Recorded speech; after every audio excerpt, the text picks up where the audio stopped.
morning. Good morning. Happy Tuesday, everybody. Happy Taco Tuesday. So as you're out driving for dollars, make sure that you find your local taco establishment and get you some tacos. Why? Because it's Tuesday. Yeah, it's a staple. Nation. Yep, it's a staple. So yesterday we covered day one of 5 of our 5 days of distressed sellers. That's how we're making the lively topic of death. Death. That's morbid, but it's one of the many investment strategies, and one of the things that comes up quite a bit, when we're in groups and answering people's questions, is probate. So it's kind of a fitting topic to start on, and we'll be diving more, especially in our mastermind group, as to the different strategies with the probate lists, because they get kind of crazy. We've gotten a few people asking some different questions on probate. Just because the probate list is something that you hear in different real estate groups, and the truth is that those are lists that you either buy, which means the data is old, or you create, which we can show you a better way to do that than most. But that was yesterday, so today is divorce. So divorce isn't as bad as death. It's not yet. I mean, fun fact, everybody, Robert used to be a family attorney. He did over 200 divorces? At least 200. Yep. Yay. So there's nobody that knows divorce better than Robert. Well, get you divorced. Yeah, exactly. And sell your house. And sell your house. So divorce is one of those interesting areas, because just like death, death we talked about is that there are a lot of memories that are tied up in the house. You just want to be rid of the property. Divorce, you want to be rid of the property, and more times than not, you want to be rid of the other person. You want them gone. Get out. Gone. Yeah.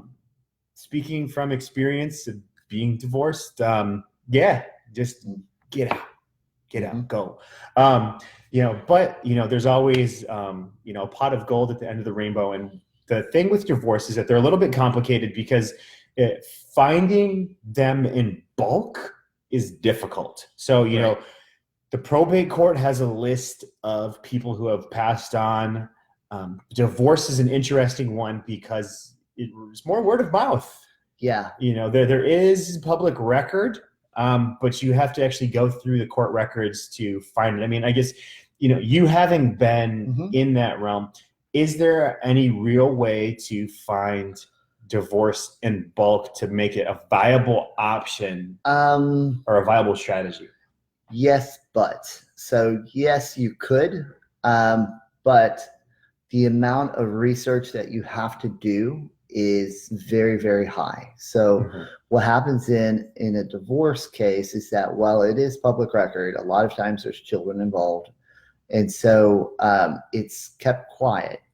I don't know of a place where they have all the records accessible online on divorces. I may be wrong. I mean, this is a big country, so that's possible that it's Facebook somewhere.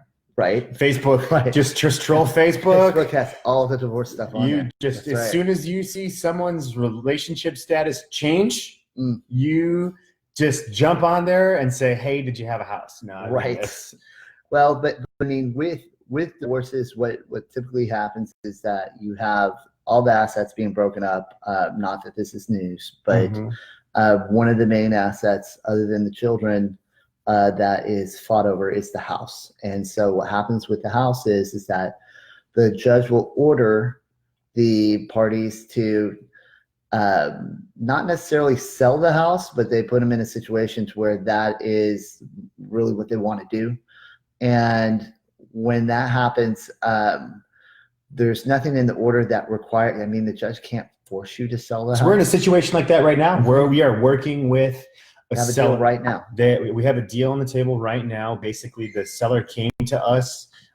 She and her husband had divorced several years ago, and it was court ordered for them to sell the house. And he has basically been kicking and screaming. And so that's kind of been one of the nuances that we've been having to work through to basically gain control of the property. we have on one hand, we have a seller that is super highly motivated and wants to be rid of the property. We have another one that, it's vindictive, wants to stick it to the wife. And so, well, I mean, the issue usually comes up with, you have one party that wants to move on and you have the other party that is not wanting to move on, and or they don't have an option on where to go. And so, I've run into this quite a bit, where you have, I had one deal where we had the couple had divorced like 14 years prior, and once the house was sold, he was supposed to turn over half the proceeds to her.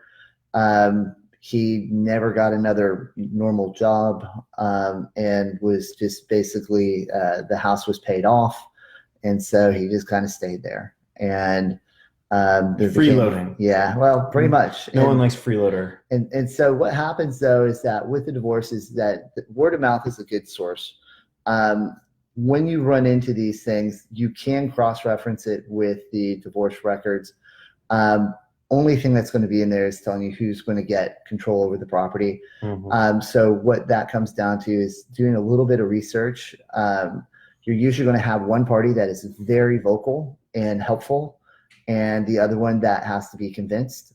The good news is that you usually have somebody that's there that can help convince them, or that they just want to stay away from, and then you can walk in as the conduit, or the knight in shining armor. That's right. And so, the good news with divorces is, as far as from wholesale perspectives, is that even rehab, especially rehab, is that you've got properties that are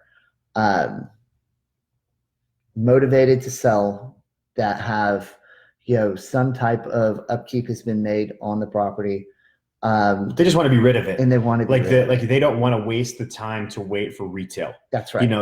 They would prefer retail, but they understand that they're not going to get it. And honestly, the most pressing issue is just kind of being rid and removed of the situation. Yeah, the day that they're looking for more than anything else is the day that they are done with everything. Absolutely. And so you're going to get a well-kept house. So, that's like, divorce is generally a high upside. It's hard to find in quantity. So it's not going to be a strategy that you kind of deploy unless you stumble on a model that you can find these things in mass. And it's not impossible. It just requires a lot more research. And so that there's a few of you guys out there that are going to be able to go ahead and employ that kind of a model, because, hey, I'm not looking for 15 houses in a month, or 10 houses in a month, or 5 houses in a month. I'm looking for one every so often. And I don't mind having one day a week to go and really dig through the records to see what makes this house really viable. Because what you're looking for is that you're looking for something in an area that's growing, something in an area that people want to move into, and where you've had a divorce occur, and the truth is that those are all things that you can discover just through a little bit of research. Perfect. So there you have it, guys. Day 2 of the 5 days of distressed sellers. Taco Tuesday. So go out, get you some tacos. Remember, death, it can be your probate list. It's going to be your high upside. People want to move on from the property. Divorce, you just want to be rid of the other person, but generally hard to find. So moving on this week, we're going to get into the bigger players. We're going to get into disaster. We're going to get into debt. We're going to get into debt. So, stay tuned. Join us tomorrow for day 3 of this. Go out and make it a great day, my savvy real estate investor friends. And remember, if it doesn't make dollars, it doesn't make sense.